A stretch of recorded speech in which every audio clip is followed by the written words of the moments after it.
All right. Today we're going to take a look at basically pyramids and cones. We look at those two together because they both have only the one base. So it works out fairly well. We have to take care of just a little bit of vocabulary as far as the pyramid goes, and it also goes with the cone. You do not have this particular picture. You can just follow along up here. We are going to talk about a lateral edge, base edge, slant height, which is an important one, and then the height of the pyramid, all of which will end up being very, very important. Lateral edge. Well, we talked about that in a prism, but what does it mean here in the pyramid? Well, if you look at the tetrahedrons me made, it's basically where you kind of put them together, or in other words, any of these, it doesn't matter which one, any of, I guess some people call it the corners, whatever you want to look at like that, any of these would be considered a lateral edge. Can I use that one in the back as well as a lateral edge? Yeah, that one would work as well. It's just you can't quite see it right now. How about this bottom one right here? Would that count as a lateral edge? No, what are we going to call that? We're going to call it, yeah, obviously, a base edge. And how many base edges does this particular object have then? It has 5 of them, exactly, the ones that happen to be right along the base. And seeing it has 5 of them, how would you name this pyramid? Yeah, obviously it's a pyramid, but you use the base to help you out, so it's pentagonal. Very good. Pentagonal pyramid, not prism here because it does come to a point. And what was that point called again? Vertex. Very good. Slant height and height of the pyramid, probably going to be the two that are more confusing than the rest. The slant height is basically pretend you were sitting at the top and you wanted to slide down the pyramid. And you slid down right to the middle. Or here you could slide down right to the middle of that one. Obviously any of these faces you could slide down right to the middle, and notice what I'm doing at the bottom. Putting a right angle. Okay, that's going to prove to be important. Okay, that is your slant height right there. Okay, and the last one is the height of the pyramid. I'll do it this way. If you were standing on top and the top happened to fall apart and you fell all the way straight down, that's the actual height of the pyramid. It's sometimes very hard to draw. Basically, some people will put it dotted and then it kind of lands right in the middle of that one, but also hits at a right angle. Again, kind of pretend you were sitting right on top and fell right down into the middle. Okay, that is the actual height of the pyramid. Where all of this is going to become very, very important is obviously I could go out this way. Oh, look what forms. Oh, no way, a right triangle. Never would have seen that one coming. Or perhaps you could go from there and go right to the middle of one of these, and there's another triangle. But what's this one called over here on the left? What was that one called? Slant height. Very good. And so you see there's a lot of potential triangles that could come out of these. And so that's what we're going to have to work on the most today. The cone also will have a slant height. And basically it's just anywhere the slant height. Any of them. It could even be right here or right over there. It doesn't matter. Slant height's kind of all the same. And the height of this one is basically what if you went basically all the way. Okay? Yes?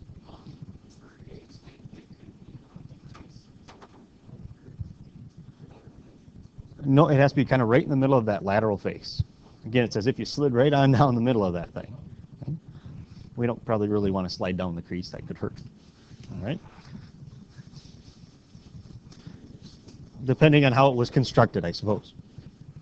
So now here's where yours basically begins. This is what your notes look like at the beginning. The LA, I think we all know, stands for lateral area, 1/2. No big deal there. I think we all understand that one. In fact, this capital P, I'm guessing we all know what that is as well. Perimeter of what? Perimeter of the base.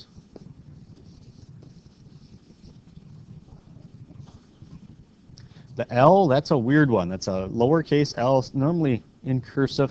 A lot of times I'm going to write the L kind of more like that when I write it so that you can see that it's an L, because some people have mistaken it for a 1 in the past. Okay, that's a new one.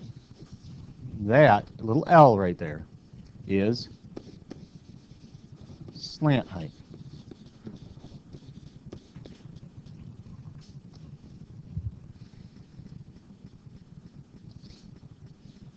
So anywhere you see an L on any of these formulas, it won't mean slant height. Again, it has to come down that face.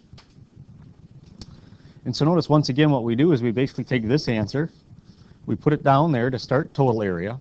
Now in all our other formulas it was 2B. This one just has B. Why is that? There's only one base. And B stands for the same thing it did before, the area of the base. And for cone, basically those are these same pyramid formulas, just specialized for the circle that you know you're going to have. Okay? You may wonder where the 1/2 went. Remember, circumference is 2 pi r. So you take 2 times a half, it cancels, right? It goes away. So this is just pi times radius times, what's that L again? Slant height. And then you take that answer and add on pi r squared, not 2 pi r squared, because you only have one base this time. So again, very, very specialized for the cone. Okay, any questions? Nope. All right. The first thing we're going to have to do is see if you can even draw a pyramid. I'll give you some suggestions. Here it says a regular triangular pyramid. It gives us the slant height, the lateral edge, and they would like the lateral area. Well, let's just start by drawing. Normally what I do is I just start with a little line going somewhat across like that when I draw a pyramid. I don't even care what the base is. I pretty much draw them all the same. Unless the base gets kind of big, like a hexagon or something, then you got to adjust a little bit. And then I just kind of go off on an angle like that. Nothing too fancy to make a pyramid picture. And then normally I take a look at this one and I try and go up above that a little bit to make my dot. You see how it's kind of up above that segment there? And you just make it wherever you feel comfortable. You probably don't want to make it too close or too far because that's just going to get feeling strange. And then basically all you do is you kind of connect it to all the points. And now basically there's some stuff we can't see, correct? That stuff in the back. And that's how you kind of help yourself figure out, well, what is the base? What is this base supposed to be? Regular triangular pyramid. And so then you just go like this and say, there you go, it's a triangle. Now, is that perfect? No. But it gives you a good idea of how to draw.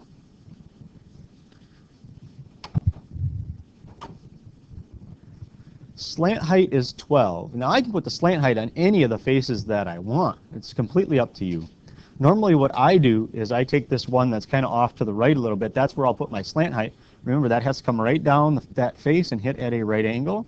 So that is our slant height of 12 units. I'm just going to make an arrow in like that. You'll find that I, a lot of times, will put a lot of my information on that face just because it's easier to see depth with that one.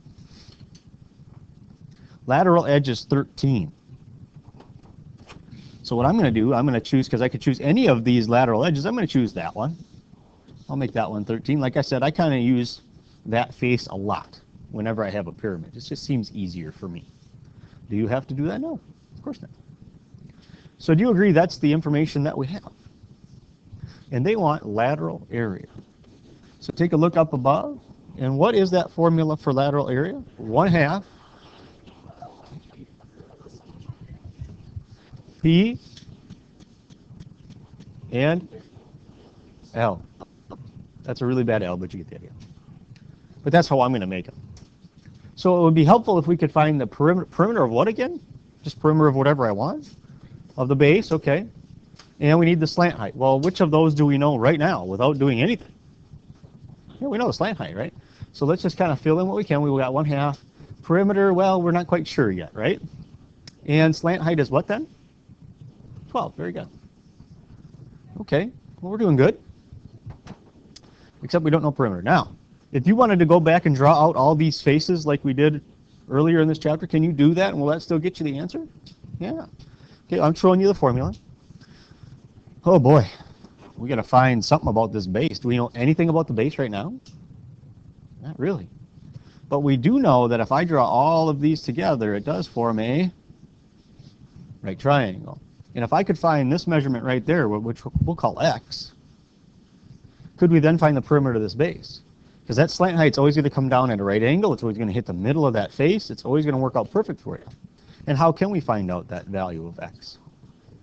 Pythagorean theorem, unless you happen to know that one, that is a triple. Does anybody happen to remember that one? Nope, not quite 11, 12, 13. 5, 12, 13. Now, if you didn't know, you could go x squared plus 12 squared equals 13 squared, right? That would work.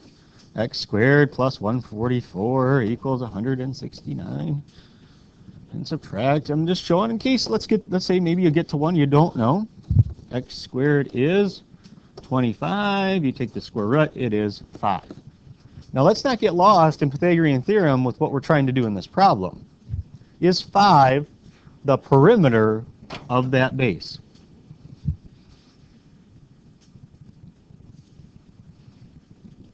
Looked like a plus 5 there. I wanted to get rid of that. So 5 is not the perimeter of this base. Well, if 5 is that little segment, what's all the way across this thing? 10. Very good. So the whole thing. Nope, that's the worst one of those I've ever made. If that's 10, then what's this one over here? 10. And then what's that one? 10, because it says it's a regular triangle, so they're regular polygon. So what is the perimeter of this base? 30. So you go 1/2 times 30 times 12. Does this 1/2 get distributed to both of those numbers, the 30 and the 12? Like, do you have to take 1/2 times both of them? No, just go ahead. 1/2 times 30 times 12. That's a big mistake that's starting to happen. I'm not really sure where that's coming from. Now, if there's a plus in between those two numbers, then you do have to distribute. But not here. You just multiply. And so you take, yeah, I do believe it's just 180, isn't it? Okay. And so is this approximate or is this exact, right? 180 units. Very good. And is it units squared or units to the third or units squared? Because you took units times 1/2. So that's units squared. So any questions how basically we got slant height right away? We had to go find perimeter because of those right triangles I tried to show you earlier. Any questions? Not too bad, right? Again, if you're one of those that likes to draw out those faces, don't be afraid to do that.